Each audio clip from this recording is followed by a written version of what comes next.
ବାବାଟା ବାବାଟା ଆଜ୍ଞା ବା କଣ ହେଲା? ବାବାଟା ଆଜି ରେଜଲ୍ଟ ବାହାରିଥିଲା ପା ଆଉ ଟିକେ ରେଜଲ୍ଟ ପେପରଟା ନେଇକି ଆସ ତ।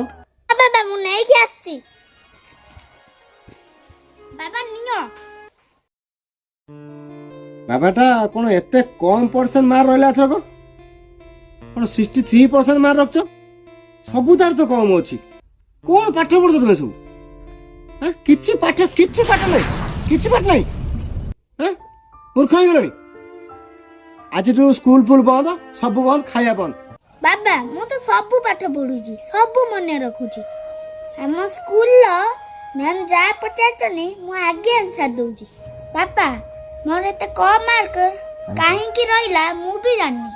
ମତେ ଏତେ କଥା ଆଉ ବୁଝାନି। ଆଜିରୁ ତୋର ଆଉ ପାଠ ପଢିବା କିଛି ଆବଶ୍ୟକ ନାହିଁ। ଘରେ ବସ, ଯାହା କରୁଛୁ କର, ମତେ ଆଉ କିଛି କହିବୁନି ହେଲା। ଯା।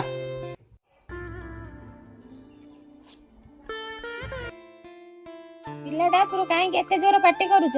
ଛୋଟ ପିଲାଟା, ସେ କଣ ଜାଣିଛି? ମତେ ଏତେ ଆଉ ବୁଝାନା, ବୁଝିପାରିଲୁ? ତା ରେଜଲ୍ଟ ମୁଁ ଆଜି ଦେଖିଲି, ସେ ଏତେ କମ୍ ପରସେଣ୍ଟ ମାର୍କ ରଖିଛି। ଆଉ ତୁ ତା ରାତିର ଯୋଉ ପାଠଶାଠ ସେ ପଢୁଛି ତାକୁ ଧ୍ୟାନ ବୋଧେ ଦଉନୁ ଜମା, ମତେ ଲାଗୁଛି। ତୁମେ କୋଉଠୁ ତା ପାଠ ପଢା ବିଷୟରେ ଜାଣିବ? ମୁଁ ତାକୁ ପଢଉଛି, ତାଙ୍କ ପାଠ କେତେ ହାର୍ଡ ତୁମେ ଜାଣିଛ? ଏଡ଼ିକି ଟିକେ ଛୁଆଟେ, କେତେ କଷ୍ଟରେ ସେ ମନେ ରଖୁଛି। ଯେତିକି ପଢୁଛି ସେତିକି ତା ପାଇଁ ଭଲ। ଏତେ ତାକୁ ପ୍ରେସର ଦେଇକି ପାଠ ପଢେଇବା ଛୁଆଙ୍କୁ ଠିକ ନୁହେଁ। ତୁମେ ବାପ ହେଇଛ, ଖାଲି ରାଗୁଛ ତା ଉପରେ। ପିଲାଟା ରାଗିକି ପଳେଇଗଲା, ତା ମନ କେତେ ଦୁଃଖ ହେଲା। ମତେ ଆଉ ବୁଝାନା, ବୁଝିପାରିଲୁ? ମୁଁ ଆଉ ପାଠଶାଠ ବୋଧେ ପଢିନି। ତୋ କାମ ତୁ କରିବୁ, ଯା ଯା। ହଉ ମୁଁ ଯାଉଛି, ସେ ପିଲାଟା କୁଆଡେ ଗଲାଣି ମୁଁ ତାକୁ ଦେଖୁଛି।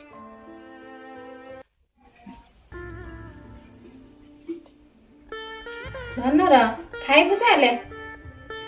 ନା ମାମା ମୁଁ ଖାଇବିନି, ମତେ ବାବା ପାଟି କରିଛନ୍ତି। ମୁଁ ପାଠ ପଢି ସାରିଲେ ଖାଇବି। ହଉ।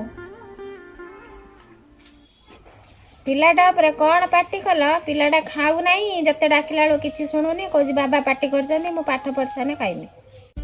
ସେ ନ ଖାଉ, ତୋର ପୁରା ମା ପ୍ରେମ ପୁରା ଝରି ପଡୁଛି ନୁହେଁ?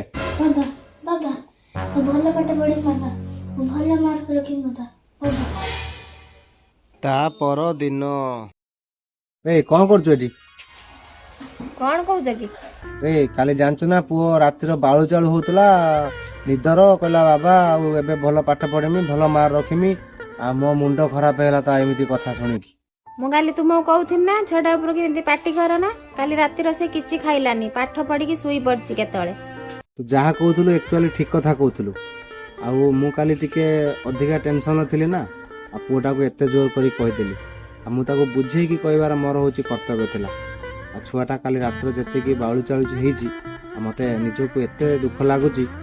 ମୋର ଏଟା ସତ କଥା ମୁଁ କହୁଛି, କହିବାର ନଥିଲା। ସତରେ ମୋର ଭୁଲ ହେଇଯାଇଛି ରେ।